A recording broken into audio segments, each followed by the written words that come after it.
Okay, hello class. I had a number of people email me asking about bringing your own photos, so I wanted to give you a little bit of a demo in Photoshop about how to prepare your photos for screen printing. So let's take a look at this photo. I've got this black and white image of a staircase, and I would call this a high contrast image. The lights are very light, the darks are very light, but it's also continuous tone, so it's got sort of gradations between from light, from dark to light. Now, this is the kind of image that is going to be really, really difficult to print straight out. If you were to print this onto a transparency and then try to expose your screen, you're going to run into a lot of problems. So I want to show you two ways that you can approach this. The first technique is called thresholding. All right. And what we can do here is we've got our background layer. We're going to go up to layer, new adjustment layer, threshold. And what this is going to do, it's going to create a new adjustment layer above it. It's not going to affect this layer. And then it's going to add the threshold. So you'll see what this does. If I click on that and I hit OK, you can see over here in the layers, it's created this new layer. I can turn it on and off. And then associated with this layer is this sort of histogram here where I can dial it in and adjust this.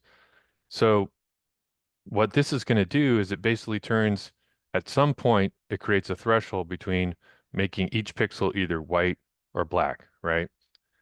This may not be exactly what you're looking for, but if you were to print out this image onto a transparency, you could use this to burn into your screen. And then everywhere where you see black right here is where the color would go on. Now, if I wanted to save this out, I could go to File, either Save As. I like to just use the simple export, quick export as PNG.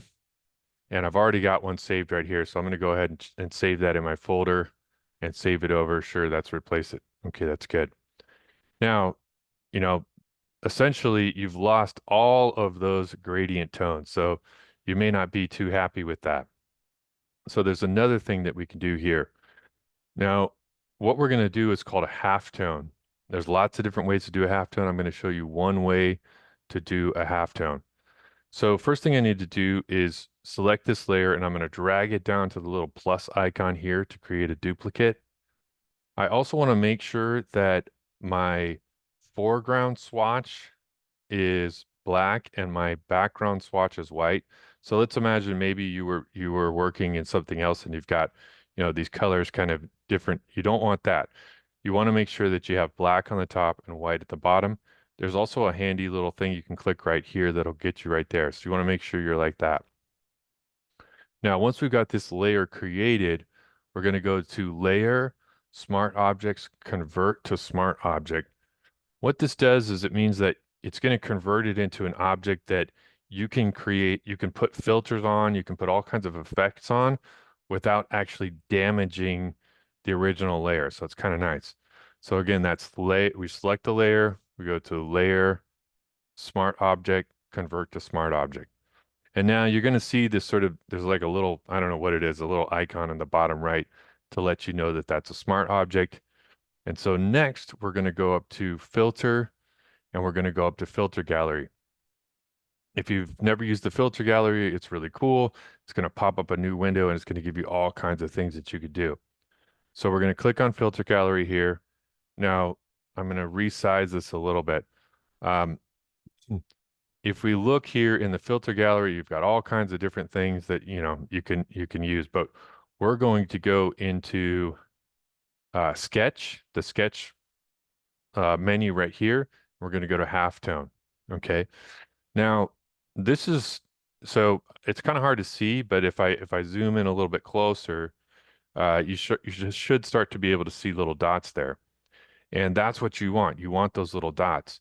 Except in this particular case, we want to make these dots a lot larger than you might first expect. So make them, almost like 3 to 4 times larger than you would think. Okay, because we're going to need them to be large enough that when you print this out, they're actually going to show up.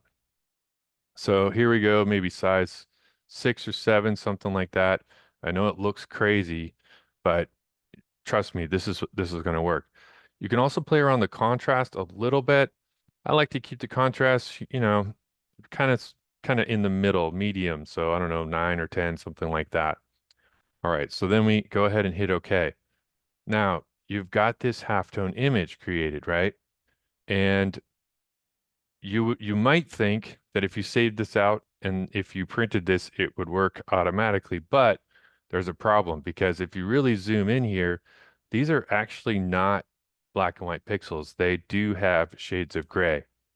Well, fortunately, we still have that threshold layer, right? And remember, you can always create another threshold layer by going to Layer, New Adjustment Layer, Threshold. We just had it turned off, so I'm going to turn it back on. Okay, and so now you can see those halftones. Um, and you can also kind of play around with the levels of the threshold to give you that halftone effect. So this might even these halftone dots might even be a little too big. Like I might go back and play around with this. And if I click back on there, that's what's so cool about smart objects. I can just click back on. If I just click on this filter gallery thing, it'll allow me to edit it live without making any changes. So maybe I'll make the size a little smaller, something like 4, and go back. Okay. And these would probably print fairly well. I'm a little worried. Let's see. Hold on. Let me get this up here a little bit. Yeah, these would print fairly well. I'm actually going to go back and adjust this a little bit and get it just a little bit bigger, somewhere in the middle, 5, okay? And so if I zoom in a bunch, I'm going to hit Command plus. You can really see that each one of these dots has been scaled, right? And that's what gives the illusion of that continuous tone, even though it's not continuous tone. So if I wanted to save out this halftone image, I would go to File, either Save As. I like to do export as PNG. And here I might save this as staircase underscore halftone, right? Okay, so I'm going to save that there. So now either one of those JPEGs, either the halftone that you've got right here or the threshold image, if you printed either of these out on a transparency with a very thick ink, it will work. If you come with this image and you print that on a transparency, it's not going to work. Okay, I hope that helps a little bit, and we'll talk about this more in the class tomorrow.